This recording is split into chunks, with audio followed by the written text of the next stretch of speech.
Isang beses lang tayo mabubuhay sa mundo. Binan ako. Kaya Saan yung naman, amount? dapat sulitin mo na ang bawat segundo nito. Mount Bulanting. O guys, dito Gawin mo na lang sa Mount palagi Bulanting. yung mga bagay O, klaro kayo. tingin mo magpapasaya Ito, sa'yo. alamong gagaya, ano? Puntahan yung mga lugar na gusto Mount Bulanting, makita ng mga kabot sa- mata mo. Pabagyo kabot sa Bulanting. Kasi isang beses lang. Ito nga. Oo, isang beses lang. Tayo may pagkakataon dumaan Oh, sa kalsada ng buhay Mas na Mount hindi mo na Bulanting. mababalikan. Dahil habang tumatanda tayo, Saan yun ako? Dito meron yung tayong isang bagay na malimit na kakaligtaan. Yun ay maglaan ng oras para sa sarili nating kaligayahan. Kasi karamihan sa atin, puro trabaho na lamang nasa isip. Sa pagtulog na lang dinadaan yung pahinga habang namamasyal sa panaginip. Kamas-kamas ba ho? Paggising, trabaho ulit Ogun. hanggang sa hindi mo na magawang masulit Kita nyo ni. kahit man lang saglit. Ilan ko. Yung oras, nakaibilis pumipihit. Pero hindi ko sinasabi na huwag ka na magtrabaho. Gusto ko lang ipaalala sa'yo. Ipaalala sa sarili ko.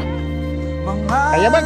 Kapag dumating na yung araw na hindi mo na magagawang iakbang ang mga paa mo, niguradong isa lang Tunga ko sa Mount ang Bulanting. bagay na tatakbo sa isip mo. Kapit na niya. Punta ko sa Sana taas. pala, ginawa ko na yung mga bagay na gusto mo. Ma. Sana pala, sinulit ko na yung mga oras na meron ako. Mount.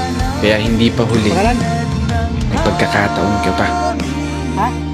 Hanggat hindi nagpaparamdam si Lord, Abot na kita sa pinakatap. wala ka pang dapat ipag-alala. Ikaw ba no? Moro ginawa ko yun. Hanggat hindi ka pa tumatago sa pintuan, Kaya. Yuta lang ba? wala kang dapat ipangamba. Yeah. Dahil hanggat humihinga ka, magagawa mo pa.